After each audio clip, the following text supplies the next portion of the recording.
Good evening, everyone. Welcome to the Chopping Blocks Halloween Treat Hangout. Today we have Chef Michelle Glancy with us from our Lincoln Square location. And Michelle is going to be making a graveyard cake. It's got all kinds of fun tricks and tips to make a Halloween cake very decorative. It's perfect for a festive party for this weekend or next week. And we are with the Chopping Block Cooking School in Chicago. We are a recreational cooking school with 2 locations, one in Lincoln Square and one in the Merchandise Mart. We do cooking classes for home cooks. We also have gourmet retail products as well as private events, both private for personal, like anniversaries and birthdays, as well as corporate, like team building and client entertaining. But on to what we're doing today. If you do have questions throughout the broadcast, you can post them to our Google Plus stream, and Michelle will answer them throughout the broadcast. You can expect to be with us for about a half hour this evening as we go through the process of making a graveyard cake. Michelle, what have you done already? Well, we're getting to the fun part, which is the decorating. So the boring stuff that we did earlier was just go candy shopping and also to make some cupcakes. You can make a big cake if you want, a nice square pan or a couple layers in a round.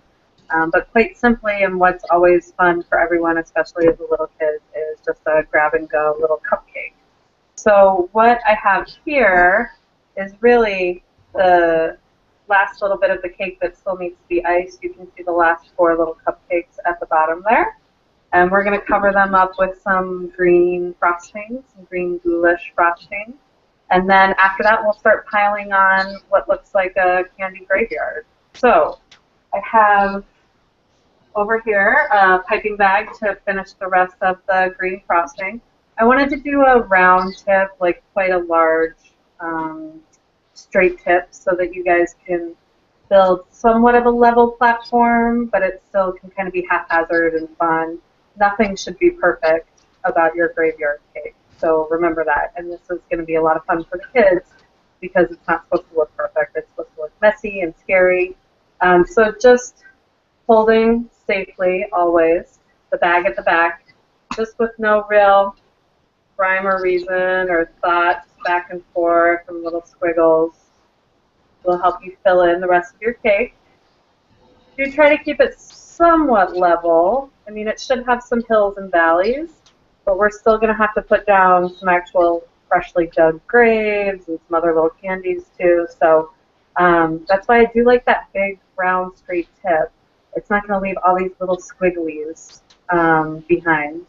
So grass is fun, but I feel like for this little foundationary part, you can go with something quite big, make this a little bit more fast, give you that level surface, and then you can come back in and do more details with a finer tip if you really want to create that like tiny miniature grass up against the gravestone itself. So I'm going to fill in here. I want to do maybe just a couple Reese's peanut butter cups around the edge. So I'm going to do some big, fat, squeezy pipes just to hold little culinary glue. But not too much so that people can still recognize where the cupcake is and come along and pull what they want. So that's going to finish up that little bit. We need to put those Reese's Pieces on, or rather, I'm sorry, the peanut butter cups, or whatever your favorite candy might be. We'll just kind of smash that like right on the front. Can you guys see that? Yeah. Lift that up. Mm-hmm.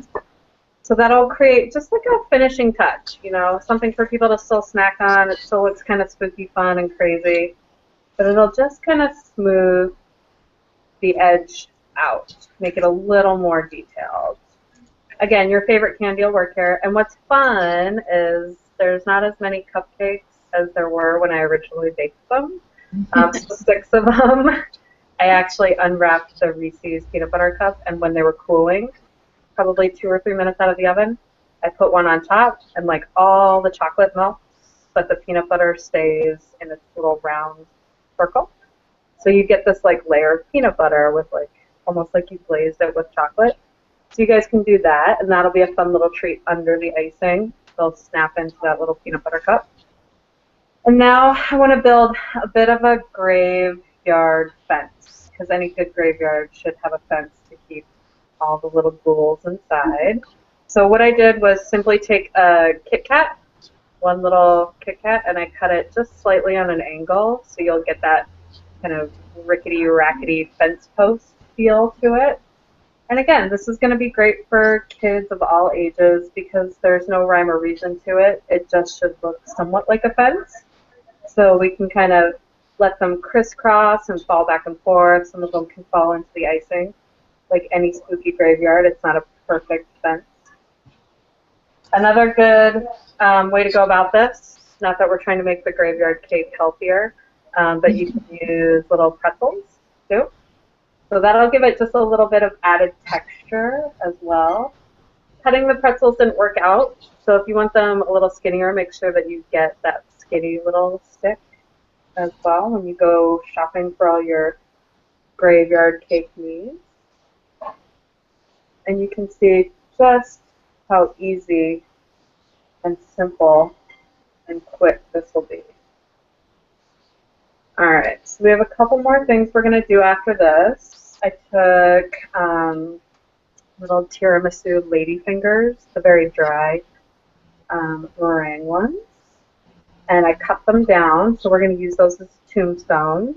But in my research on all the graveyard cakes that are out there, the tombstones, either you had to do all this rolling fondant or melting chocolate and cutting it all out, which seemed like kind of a lot of work for a cake like this. I think it should be unwrap candy, maybe chop it up a little bit, make some frosting, make some cupcakes, call it a day. And so instead of getting super crazy with like the fondant and then melting of the chocolate and tempering it all, the cookies that they used were all kind of boring. But the Nutter Butters, I saw one cake that had Nutter Butters on it, and because they have the texture to look like a peanut, they looked really awesome. So I would recommend doing a Nutter Butter if you guys are looking for the perfect cookie for your graveyard cake.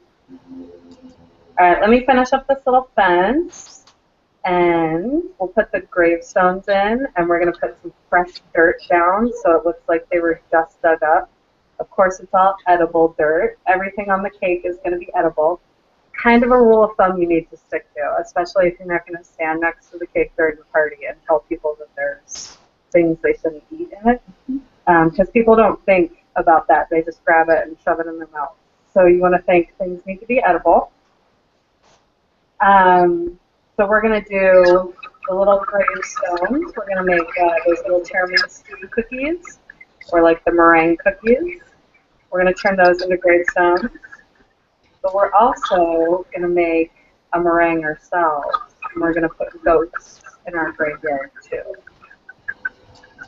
And Michelle, I just want to point out that you use green icing. I know because we have fluorescent lighting in the kitchen, it's a little hard for everybody at home to see that. But that is green icing there, obviously, to replicate the color of the grass. Yeah. And did you just use food coloring and buttercream? Yeah, I did. It was actually the gel. I kind of like the gel. I think it's nice. The color comes through quicker, I find, and a bit better.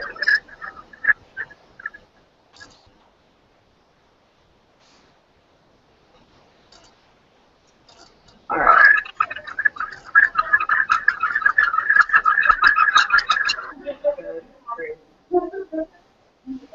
Alright, so we finish this up. That looks like a pretty rickety-rackety fence there. Good job. That's it. Looks super eatable. Plus, who doesn't want to just take a nice bite out of a Kit Kat, too? Right. It's like one of the, you know, when you were little, like all the gingerbread houses, they look so appealing.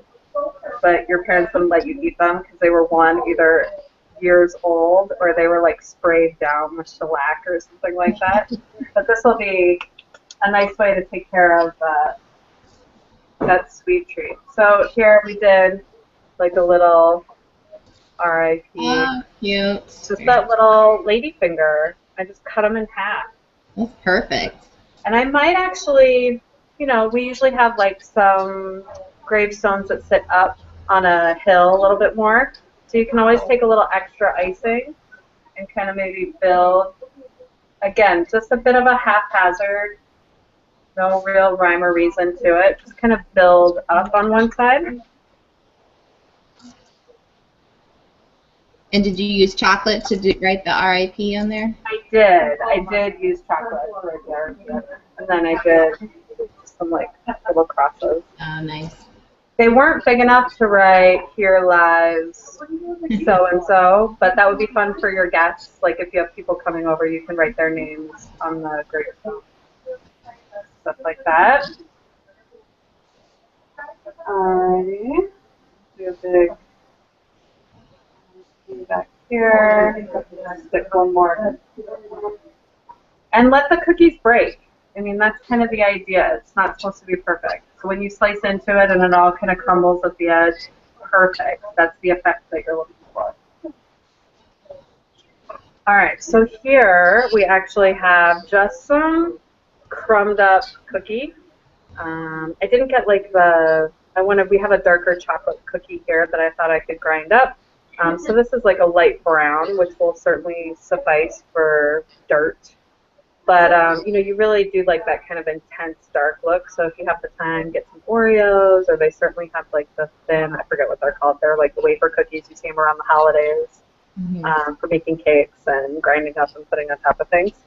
So we'll just do in front of some of the gravestones, just like a little kind of half U-shaped pattern, something that looks like it was freshly dug. And you want to make that fairly thick. Don't be sparse with that. It should look like piled a lot of dirt on top of it, patted it down with a shovel.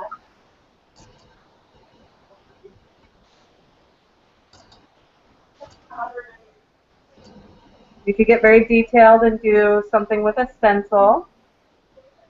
That would look certainly perfect and even Steven. You don't have to.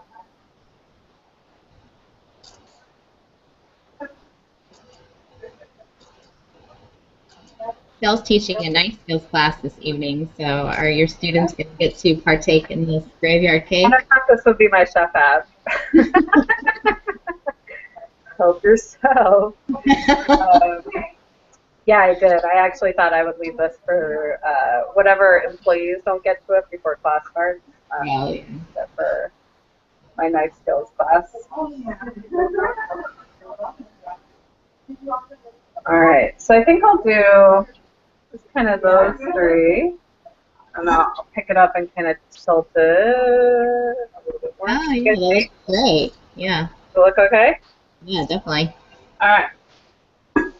So I thought for the piece de resistance, we would make a little meringue, just some egg whites and sugar, and we'll pipe some fat, very friendly ghosts into the graveyard, kind of peeking out from behind the gravestones.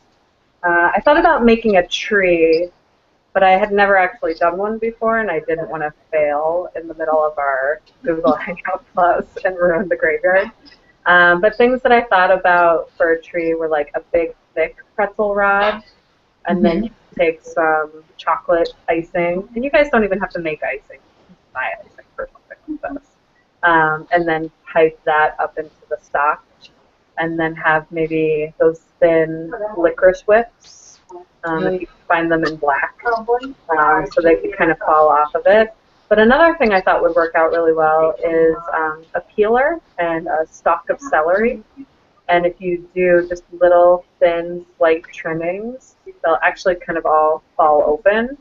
So it's green, it's celery, so it's kind of gross for frosting and cakes and stuff. Right. And then it would give you that kind of feathery fountain look on the other side. All great ideas. And that's the beauty about making a dessert like this. You can just do whatever works. Yeah, there's no rules. It shouldn't look neat and tidy and like perfectly decorated. It should be a little more candalicious, like just load the candy on. It'll all kind of fall in and fill in itself. But yeah, okay, let's make meringue. So I did whip it up just a little bit earlier, but we're going to have to whip it just to get those stiff cakes back.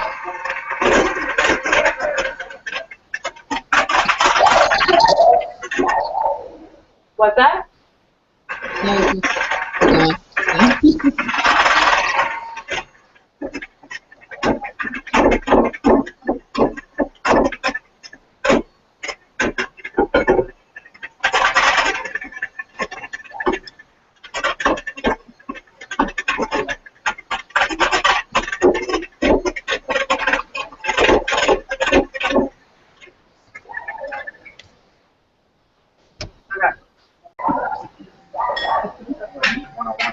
Hi, welcome back. We had a little bit of a technical glitch there and was kicked out from Hangout. We're back.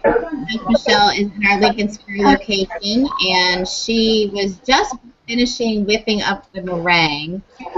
We got disconnected. And so, Michelle, tell me what was in the bowl. Was it just egg whites and sugar? And how much of each? Yep. Egg whites and sugar. We did 5 egg whites and 3/4 of a cup of sugar.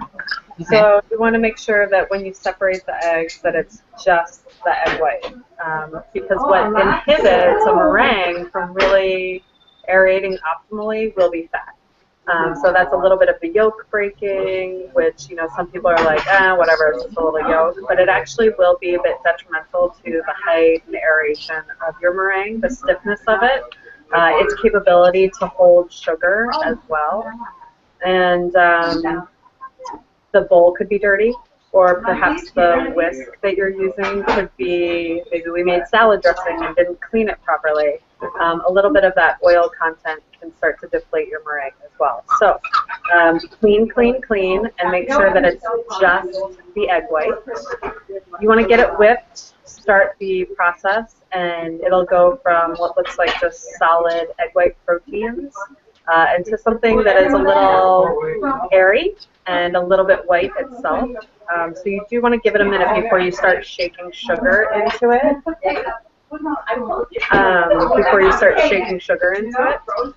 After that, you want to start slowly shaking the sugar in, just like granular and granular and granular at a time. So people dump it over, and it doesn't actually dissolve properly. And then also, too, it's harder for the eggs to start to take it as well and support the aeration structure. So light and gentle, nice, easy little shakes. Right? Once you have all the sugar in, it should be glossy. It should have peaks to it, meaning that the handheld mixer that you're using or the whip that you might be using will leave little trails behind. You're going to see almost like waves on the surface of the egg white. So that's where we got after this.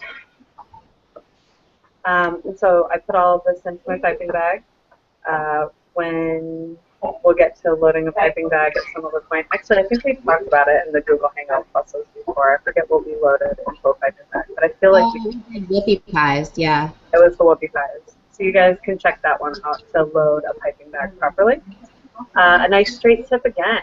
So if you only have one of these tips, then you guys can just use it, clean it out from when you did the graveyard grass, and use it for the egg whites, or rather the meringue that we're going to make little ghosts out of.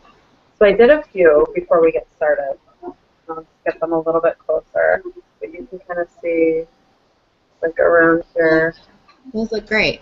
And then you can use little mini chocolate chips. There's one guy kind of hiding behind that big one in the back. You can use little mini chocolate chips in our eyes. You can use, if you have them on hand, and I think look the nicest, are black sesame seeds. So they do a nice job of making like a little almond shape for the eye. And then you can give them glaring, darting eyes or something that's kind of soft and sweet. So we're going to go up like this. And we're going to pipe straight down and get a round that's kind of plump and pull it up to the next one and to the next one, and then stop piping and pull it away. I'll do one here on this guy so you guys can see it a little bit better. Tight and hold it there. See how my tip's like right with the meringue? Don't pull it away. Now I'll pull it up and a little one, and then you'll get like a little snowball. Now this is one way to go about it, but Peeps, the little marshmallow company, actually make Halloween ones. So instead of you guys bothering with making meringue at home, you can buy the little ghost Peeps or the little pumpkin Peeps to help fill in the graveyard as well. So that's that. We're going to put a little black sesame seed on there.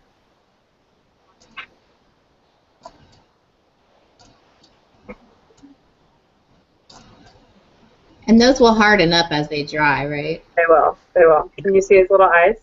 Yes, that looks great. The sesame seeds does make a difference to Doesn't make it it look the good? Like they said, oval. the sweet chocolate chips will work, or little chocolate jimmies or sprinkles, some people call them. Those will work too. That But looks then you guys great. can just do some separate ones and kind of tuck them in there.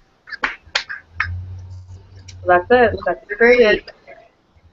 Again, Thanks. what I did here is very basic. You guys can make it more candy filled. You guys have the basic tips to build and build and build and make it as big as you want. Awesome. What do you think, Lauren? Thanks so much.